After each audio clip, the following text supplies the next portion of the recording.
Hello friends, welcome back to my mini blog. তোমরা সবাই কেমন আছো? আমি আশা করছি তোমরা সবাই ভালো আছো। দেখো, তোমরা ঘড়িতে বুঝতেই পারছো 4:21 বাজে, মানে ভোর 4টে। আমি উঠেছি 4টের সময়, উঠে ফ্রেশ হয়ে একটু বসেছিলাম।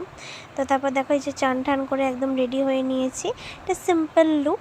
তো আমরা সবাই মিলে যাচ্ছি, দিদির বাড়ির সবাই মিলে আজকে কালীঘাট। তো তোমরা টাইটেল থাম্বনেল দেখে বুঝেই গেছো। এই যে দেখো, আমরা জুতো ফুতো পরে নিলাম, জুতো ফুতো পরে নিয়ে এবার আমরা বেরোবো। এই ভোরবেলা সকালবেলাটা খুব একটা আমি তো উঠিই না। এই যে দেখো, আমরা বেরিয়ে পড়েছি যাওয়ার জন্য। ভোরের সকালটা কিন্তু খুব সুন্দর, আর আজকের দিনে শনিবার সকালটা কিন্তু খুব দারুণ ছিল। এই দেখো, আমাদের উবের চলে এসছে। এই যে আমরা উবের বুক করেছিলাম, উবের চলে এসছে। সকালে মানে আলাদাই একটা ভিউ থাকে, দেখতে খুব ভালো লাগে। ভোরবেলা তো সচরাচর ওঠা হয় না, তো সকালবেলা উঠলে অনেকটা ফ্রেশ লাগে। এই যে দেখো, আজকে আকাশটা ঠিক এই রকম করেছিল। দেখো, আকাশটা এরকম মেঘলা মেঘলা, গুড়ি গুড়ি বৃষ্টি হচ্ছিল।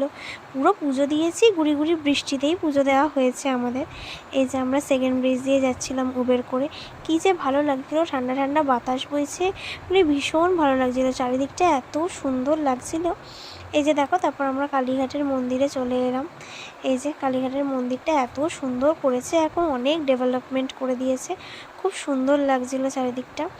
এই যে দেখো, আমাদের পুজো দেওয়া হয়ে গেছিলো। পুজো দেওয়া হয়ে গিয়ে আমি বেরিয়ে পড়েছিলাম।